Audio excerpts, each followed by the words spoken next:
Perkenalkan, nama saya Narevita Larasati dengan NIM 23016167 ingin mempresentasikan tentang diskusi. Menurut Kamus Besar Bahasa Indonesia, diskusi adalah pertemuan ilmiah untuk bertukar pikiran mengenai suatu masalah.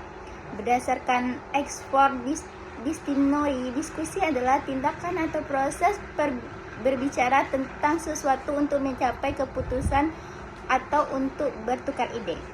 Jadi, dapat disimpulkan, diskusi adalah bentuk interaksi antara dua orang atau lebih untuk membahas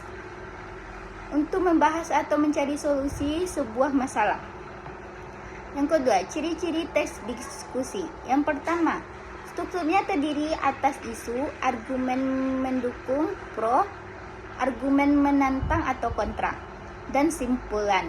Yang kedua, memuat informasi yang bersifat informatif, argumentatif, yaitu informatif yang didasari atas pendapat sebagai bahan pembuktian kebenaran, kelengkapan, dan penyusunan.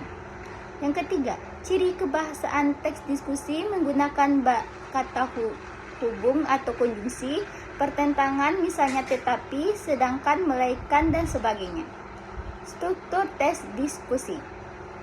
Yang pertama, memuat isu, berisi permasalahan atau isu pokok pembahasan. Diskusi diawali dengan pengembaraan atau penjabaran singkat mengenai topik yang akan dibahas. Yang kedua, argumentasi. Argumentasi adalah bagian menyampaikan pendapat berupa pro dan kontra. Argumentasi berisi sanggahan atau pernyataan yang menguatkan salah satu posisi. Yang ketiga, simpulan. Akhir dari teks diskusi berisi kesimpulan dan saran dan dituangkan dalam bentuk rekomendasi atau penyelesaian masalah. Selanjutnya yaitu kaidah kebahasaan teks diskusi. Yang pertama, menggunakan konjungsi pertentangan. Konjungsi pertentangan adalah kata atau ungkapan penghubung antar kata, antar frasa, antar klausa, dan antar kalimat yang mengatakan pertentangan atau perlawanan seperti sedangkan, tetapi, melainkan, dan sebagainya. Konjungsi ditandai dengan kata sedangkan, tetapi, dan melainkan dengan penulisan didahului tanda baca koma. Contohnya, Fadhan akan belajar kimia, sedangkan Brian akan belajar fisika. Tetapi, contohnya adalah Rival berkeinginan pergi ke Papua, tetapi tidak memiliki waktu luang. Yang kedua, menggunakan konjungsi perbandingan. Konjungsi perbandingan adalah kata atau ungkapan penghubung antar kata, antar frasa, antar klausa, dan antar kalimat yang mengatakan perbandingan seperti daripada. Yang ketiga, menggunakan kata modalitas. Kata modalitas merupakan suatu uraian atau pembahasan dalam bentuk kalimat yang menunjukkan pernyataan atau keinginan sikap atau perasaan si pembicara mengenai keadaan atau pembuatan terhadap lawan bicara. Yang keempat, menggunakan kohesi leksikal dan gramatik. Kohesi adalah keterkaitan antara unsur dalam sebuah kalimat. Teks diskusi hendaknya ditulis dengan bahasa Indonesia yang baik dan memudahkan audiens untuk memahaminya. Baik tema, judul, hingga gagasan utama harus saling berkait dan tidak boleh melenceng dari masalah yang sedang dibahas.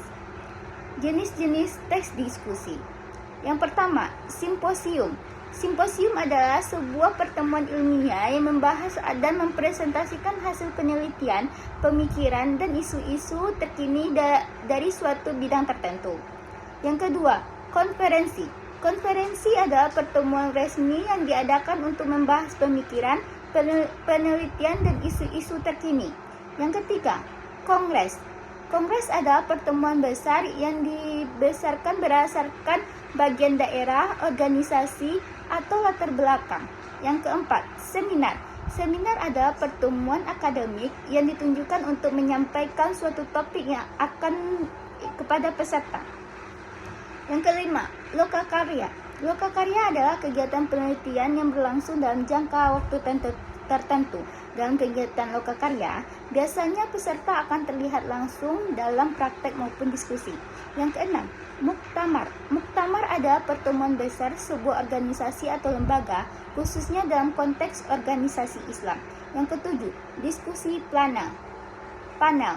Diskusi panel adalah sejenis pertemuan atau forum diskusi yang melibatkan kelompok pembicara yang biasanya seorang pakar di bidang tertentu. Yang 8. Sarasihan. Sarasihan adalah forum diskusi yang konteksnya lebih santai. Topik yang dibahas juga umumnya lebih ringan dan tidak formal. Selanjutnya adalah cara menyusun teks diskusi. Bagaimana cara menyusun suatu teks diskusi? Yang pertama, menentukan topik teks diskusi yang akan dibahas. Yang kedua, mendata argumen yang ingin diutarakan.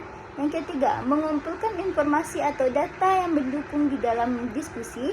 Yang keempat, membuat kerangka berpikir. Yang kelima, mengembangkan kerangka menjadi suatu teks yang utuh. Yang keenam, melakukan penyuntingan atau merevisi teks diskusi apabila dibutuhkan. Sekian, terima kasih. Assalamualaikum warahmatullahi wabarakatuh.